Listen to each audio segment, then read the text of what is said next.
কাল থেকে শুরু হচ্ছে মেয়ের সেমিস্টারের পরীক্ষা শুরু। তা ভাবলাম মেয়ের পরীক্ষার আগ দিয়ে তার মন ভালো করার কিছু খাবার তার জন্য বানাতে। তার পনির হচ্ছে সবথেকে ফেভারিট খাবারের মধ্যে একটি। মাছ মাংস একদিকে, পনির আর একদিকে। তা শর্টকাটেই আর কি ঘরোয়া পদ্ধতিতে পনির রান্না করা শুরু করলাম।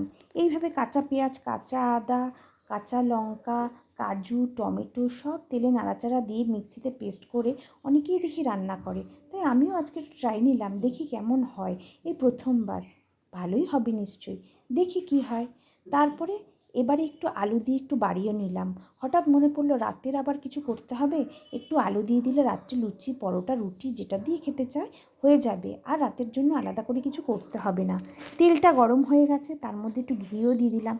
ঘরে থাকা গোবিন্দভোগ চাল দিয়ে একটু কষিয়ে নিলাম।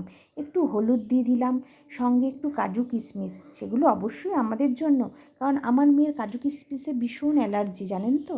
যাই হোক, পরিমাণ মতো জল দিয়ে দিলাম। তার মধ্যে একটু কাঁচা লঙ্কা কুচি, একটু আদা কুচি আর তেজপাতা, নুন, মিষ্টি দিয়ে বসিয়ে দিলাম। বাইরে অবিরাম বৃষ্টি হয়েই যাচ্ছে। জানি না কবে সূর্য দেখা দেবে। দেখুন আমার পোলাও অলমোস্ট রেডি। ঘরোয়া গরম মশলা তাতে ছড়িয়ে দিলাম।